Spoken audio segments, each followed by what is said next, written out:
Keep it going here. Sports Center on the Road is presented by Rocket Mortgage by Quicken Loans, and another beautiful day here in Northern California. Oakland in the 70s as you take a look at the Bay Bridge connecting Oakland and San Francisco. A beautiful day, but a very windy day. So appropriately, we have ESPN's Brian Windhorst joining me now with further insight into these. Thank you.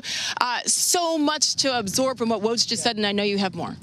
Yeah, so there's good news and bad news for Lakers fans. The good news is that the New York Knicks, who could have bid against them strongly with their #3 draft pick, appear not to be heavily involved in these talks right now, which means they look to be focused on R.J. Barrett at #3 and moving forward from there. The bad news for the Lakers is that the Pelicans still don't like their offer. If they liked their offer, they wouldn't be out shopping the #4 pick that they have in the offer. So the Lakers still may have to sweeten it, especially if the Pelicans cannot get that #4 pick, a star for that #4 pick. But I will say that this is really gaining traction. For the first time, to me, I genuinely believe that the Pelicans are serious about trading Anthony Davis. I don't think they were ever serious about doing it in February. I think they are serious about it now. The next 24, 48 hours could be very important. That because of David Griffin now being in town? And because they seem to want to take advantage of the draft coming up, whether it's acquiring the pick or flipping the pick to a player. Okay, we shall see. And as Kevin said, the dates, they really matter. That's why this is heating up right now, all leading up to June 30th when everybody can become a free agent, 6 p.m. Eastern Time, Sunday, June 30th. Back to the news now that is huge here in the Bay Area regarding Kevin Durant and his announcement that he ruptured his Achilles tendon as feared from Game 5 in Toronto. And this is the picture that he posted. Pretty dramatic, Brian. It's coming right off his surgery. Yeah. He posted it about 4 p.m. Eastern Time. And again, 2 days after he went down in Game 5 after the right calf injury that sidelined him since May 8th. And here's the post by Kevin, very lengthy. This is what it said in part. What's good, everybody? I wanted to update you all. I did rupture my Achilles. Surgery was today, and it was a success. Easy money. My road back starts now. Like I said Monday, I'm hurting deeply, but I'm okay. Basketball is my biggest love, and I wanted to be out there that night because that's what I do. I wanted to help my teammates on our quest for the three-peat, end quote. Here's Steve Kerr today. Kevin checked all the boxes, and he was cleared to play by everybody involved. Now, would we go back and do it over again? Damn right. But that's easy to say after the results. When we gathered all the information, our feeling was the worst thing that could happen would be a re-injury of the calf. And at that point, once Kevin was cleared to play, he was comfortable with that. We were comfortable with that. So the Achilles came as a complete shock. You know, Steve Kerr and the Golden State Warriors organization, they've taken on a lot of criticism since this decision to play him 2 days ago. Not only did he say he'd do it again, he said, damn right, I would do it again, Brian. Yeah, so they are actually on the same page about this. I know that today the Warriors did not provide an update, and then Kevin Durant provided an update, and it made it seem like they were operating independently of each other, which obviously is concerning with his free agency coming up, but that is not the actuality. They were on the same page. The Warriors knew he was having surgery today. They were in communication with him, and he and Steve Kerr said the exact same thing, which is Kevin said, I made the decision to play with the understanding of what was happening, and Steve basically is not backing down. They're saying that, yes, it was a terrible incident. It was a sports tragedy, a basketball tragedy, but both sides appear to be saying, look, we're not going to focus on blame here. We're going to focus on recovery. That said, Sage, it still remains an incredible blow to this whole organization. Absolutely, and I want to emphasize what you said there because he was specific, Kevin Durant, in his post there saying, I wanted to be out there because that's what I do, and I wanted to help my teammates as we take another look at it there. So again, they do seem to be on the same page. People can stir the pot. And hey, there's probably a lot more to this, but right now they're all saying the same thing. Real quick, Brian, obviously he can opt out of his deal come June 30th.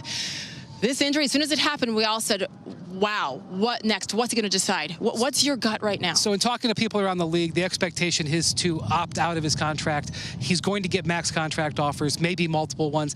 Kevin will not be hurt monetarily. Sure. But physically, he has got a long recovery. Okay, Brian Windhorst with the very latest on Kevin Durant. And once again, everybody here, their minds on him, their hearts with him. But they have a job to do, and that is tomorrow night right here back in the Bay Area as they try to extend this series and who knows, maybe contend for a three-peat. Let's go back to Bristol. All right, Kevin, from one Game 7 in Boston to the Bay Area, where they are hoping they can force a Game 7. The Warriors are against the Raptors. Raptors back at practice today, 2 days after coming within just 1 point of shutting down the two-time defending champions. The reality is, though, pardon the pun, but the ball is still in the Raptors' court. Warriors are the ones that must win. So Kawhi Leonard and company, they're maintaining perspective. Just from any other game, just look at our mistakes, try not to make them again.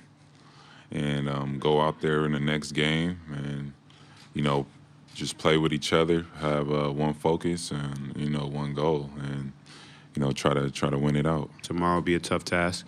We'll be ready to go. We'll be ready to play basketball. 48 minutes on that hardwood and go out there and do our jobs and play extremely hard. Sports on the Road continues now live from the Bay Area, and Michael Wilbon from PTI joins me now live from downtown San Francisco. And Michael, this Raptors team, they know, frankly, that they let one get away, and that can, as we've seen in the past, that can be really difficult to overcome and try to move on from. What is the biggest thing they need to overcome tomorrow night when they hit the court? What's the most important thing? Well, Sage, I don't think they'll have the same set of conditions, and the primary condition being they seem to think, at least some members of the team, that they had a little cushion, and they played like they thought they had some cushion, up 3-1. And, as we often know from players who have been through this over the years and former players, they were telling members of the Raptors, you can't do that. You've got to play as if this is your own Game 7 at home. They didn't do that, at least not until late in the game in the fourth quarter. So they won't have that set of conditions. Now, on the road, up 3-2, I don't think they're going to approach this like they have a cushion, because they don't. Even though this is technically not a must-win game for the Raptors in the pursuit of a championship. But I think we'll see a much more urgent sort of attitude and performance out of Toronto earlier in that game instead of sort of waiting until the fourth quarter as they did in Game 5. A win would be so impressive for obvious reasons, but if they bring down the champs by beating them 4 times in one season at Oracle, it'll be the first time that's happened. Nobody had done that 3 times, except the Warriors came in, the Raptors came in and did just that the other night. Okay, we were sitting together in Toronto, Michael, for Game 5 when Kevin Durant went down, and I mean, again, this is media. Nobody's biased, and there was a collective sigh. As far as his future is concerned, we hope for his recovery quickly. But as far as that future is concerned, Michael, how do you think now this injury will impact the decision Kevin has to make about his future? Well, of course, Sage, it was a collective groan, I think, to be fair, that we all sort of let out when we saw that happening. And nobody's talked to Kevin Durant yet. But I have talked to people who have been free agents, a lot of current and former players. And what I find interesting, and I pose one question to them, Sage. If you suffered this injury, could you see yourself going to a new team, not just a new team and new teammates, but a new medical staff? How would that work? And unanimously, I've gotten people shaking their heads saying they don't think they would approach it that way. If they had a chance to stay with a familiar medical staff. And by the way, remember, it's only year 1 of this particular group, this particular staff at Golden State. Okay. But still, they think it's difficult to go somewhere else and rehab and miss a year. It's not about the money. It's not about the opportunities. It's not about whether people want Kevin Durant. They still do. The question is now, and we'll find out eventually, how Kevin Durant feels about rehabbing from such a serious injury, one that hardly anybody has come back full strength, 100% from since they've had it. Other things, broken legs, torn ACLs, people have come back just as good as new or close to it. Not so with torn Achilles. So we've got a lot to find out and to see how Kevin Durant feels about the possibility of switching teams and not having familiar surroundings and people around him working with him every day. Now, along with the staff, it's also the fact that, hey, I stay here and I can probably continue to win championships right here with the staff and the players that he knows. Michael Wilbon, we appreciate your perspective. As always, see you tomorrow night for Game 6 down on the court, Sports Center at Oracle. So after the Raptors took Game 1 at home, the road teams won Games 2 through 5. Think about this, guys, because this series marks just the 3rd time in finals history that the road teams have won 4 straight games. It happened in 1974 and 1990, but that's it. However, there has never been an NBA Finals where the road teams won 5 consecutive games, so history could happen again tomorrow night. For the Bruins before they host the Blues tonight for Game 7 of the Stanley Cup Final, we have Levy and Melrose standing by live from Boston coming up, Sage.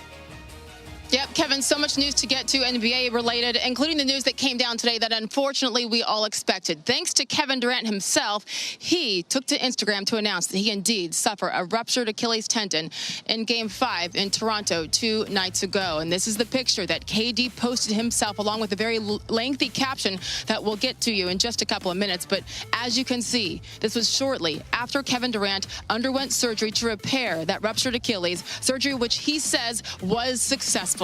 Huge news, obviously, from Oakland. We'll have more on that. Plus, Steve Kerr's statement, Kevin, that he would do it all over again and play KD in Game 5. So stand by for that. Yeah, we have a huge development in the NBA on another story. Anthony Davis trade talk. Sources are telling ESPN that the Celtics and Lakers are engaged in trade discussions for the 26-year-old six-time All-Star. Adrian Wojnarowski has been reporting that the Pelicans hope to trade Davis before the NBA draft, which is now 8 days away. Great to have Woj here and joining us now. Let's start with the Lakers here. Where do they stand in these trade talks?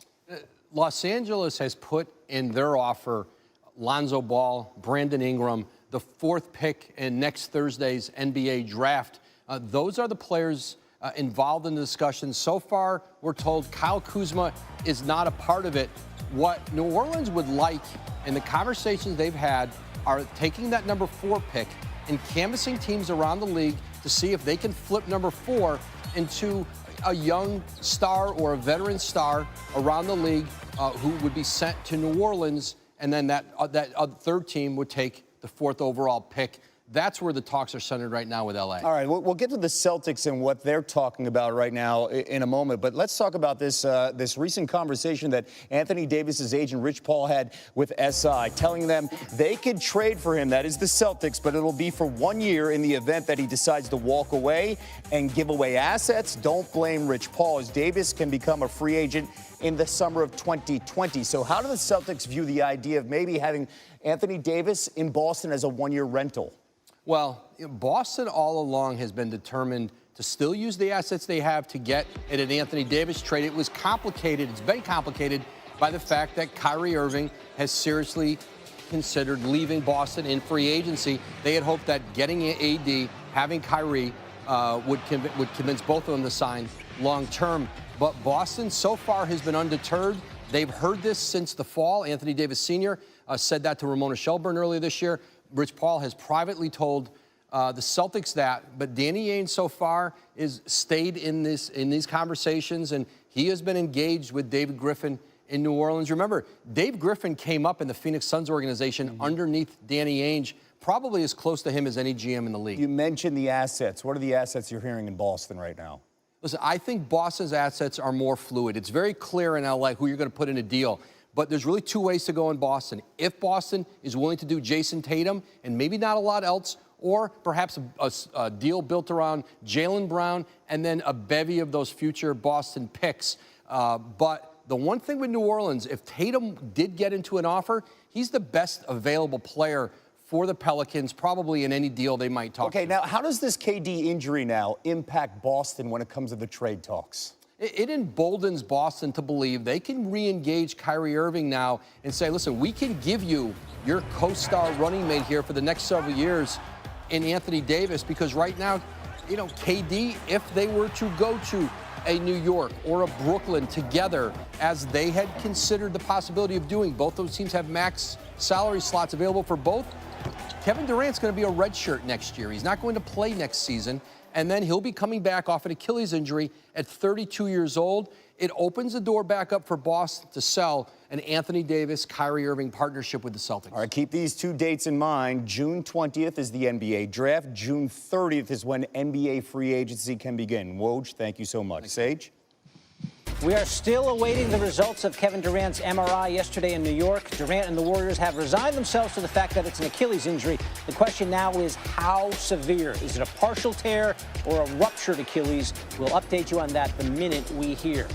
So what does the future look like for KD? Well, you take a peek at the Hall of Fame caliber guys to suffer an Achilles injury, and while admittedly they've all been older than Durant, who's just 30 now, but few have returned to top form. Meek may be the one exception. He averaged 30 a game in his first season back. Our NBA front office insider Bobby Marks joins us. If KD doesn't opt in for the 1 year with the Warriors, and you say that's very, very unlikely, then we go to free agency. How will his injury affect teams? Let's start with the New York teams, the Knicks and the Nets. There'll be a strong market for Kevin Durant in Brooklyn or possibly New York, and both teams are looking at Durant as their summer of 2020 free agent addition, even if KD has to sit out the year.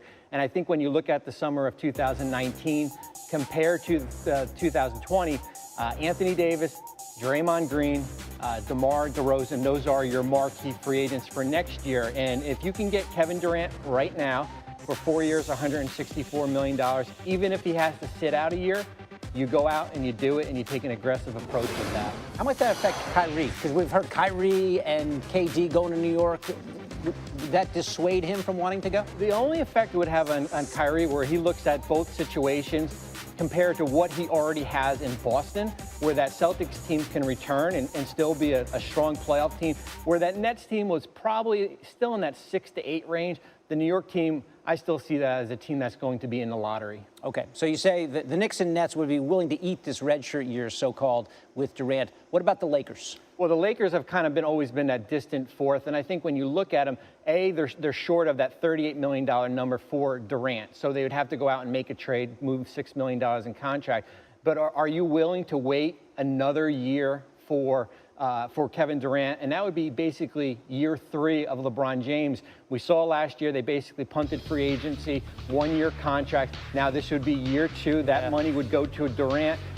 We still don't know what will happen with Anthony Davis here, but I see the Lakers has taken more of a cautious approach when it comes to Durant here. LeBron, 34 years of age as we speak. What about the Clippers? The Clippers are similar to Brooklyn and the Knicks here, where they can go out and target a player like Kawhi Leonard with cap space. The only issue would be to get that money, they would have to move a player like Danilo Gallinari to free up that cap space. But I think it would be worth it to wait for Kevin Durant to the summer of 2020 here. So you're saying there's a possibility they could get Kawhi and KD? That's always been the mindset as far as them going after 2 max guys, and I still see that being the same here. It's just a matter of are they willing to have the patience level. All right, listen, we knew the free agency period was going to be fascinating, even more so with more uncertainty now with Kevin Durant's injury. Bobby here giving us the very latest. And coming up, of course, tomorrow is the final day of the NBA season. The Warriors with that epic win in Game 5 in Toronto, and now they try to extend it to a Game 7. The last game, we can sufficiently say that this will be the last game at Oracle Arena tomorrow, 9 Eastern on ABC, and as always on the ESPN